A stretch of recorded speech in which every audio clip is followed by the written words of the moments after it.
नमस्कार दोस्तों। अब नहीं होंगे थर्ड ग्रेड टीचर के तबादले। इस खबर के लिए आप वीडियो के अंत तक ज़रूर देखें।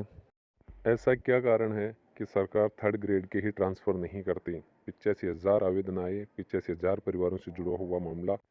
ऐसे तो नहीं होंगे तृतीय श्रेणी शिक्षकों के तबादले, क्योंकि दोस्तों हमने अपनी मांग को पुरजोर तरीके से रखा ही नहीं और फिर भी हम आस लगाए बैठे हैं कि सरकार हमारे ट्रांसफ़र कर दे। अगर रीट लेवल फर्स्ट को नियुक्ति मिल गई तो फिर तबादलों की आस करना भी बेईमानी होगा। आखिर क्यों हमारी बात नहीं मानी जाती सरकार के सामने? 1,87,000 तृतीय श्रेणी शिक्षक होने के बावजूद और 85,000 आवेदन होने के बाद सरकार आखिर क्यों नहीं कर रही तृतीय श्रेणी शिक्षकों के तबादले? ऊपर से सरकार का एक और फरमान रेशमा जो लगा दिया है, अब 5.5 महीने तक कोई बहिष्कार या हड़ताल पर नहीं जा सकता शिक्षक कर्मचारी।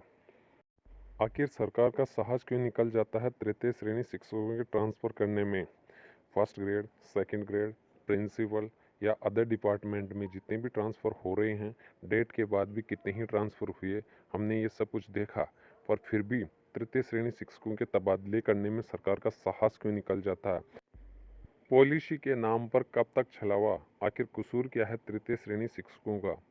एक के बाद एक शिक्षा मंत्री के द्वारा दिए जा रहे बयानों में सिर्फ पॉलिसी आएगी, पॉलिसी अब आएगी, पॉलिसी जनवरी के अंत तक आएगी, पॉलिसी के बाद ही ट्रांसफ़र होंगे, आदि बातें हम सुनते आ रहे हैं। पर ऐसा पॉलिसी में क्या आएगा?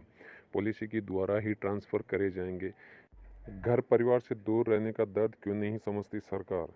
आखिर कितने ही सालों से अपनी सरकारी नौकरी या सरकारी सेवाएं दे रहे शिक्षक कर्मचारी के लिए कम से कम भी अब तो घर परिवार की उम्मीद जगी थी जब अगस्त 2021 में उनसे आवेदन लिए गए थे। पर फिर भी सरकार अब 5 महीने से ऊपर हो गए और उनका दर्द क्यों नहीं समझ रही? अब तो सभी तृतीय श्रेणी शिक्षकों का सरकार से एक ही निवेदन, ट्रांसफ़र कर दो सरकार। आखिर हमारा ही कसूर क्या है? ऐसा क्या किया है कि हम अपनी सेवाएं देने के बाद भी हमें थोड़ी सी भी इच्छित जगह नहीं मिल पा रही या हमें गृह जिला नहीं मिल पा रहा? सोशल मीडिया प्लेटफॉर्म के द्वारा हमें सरकार तक अपनी बात पहुंचानी चाहिए ताकि सरकार कम से कम भी हमारी तरफ ध्यान दे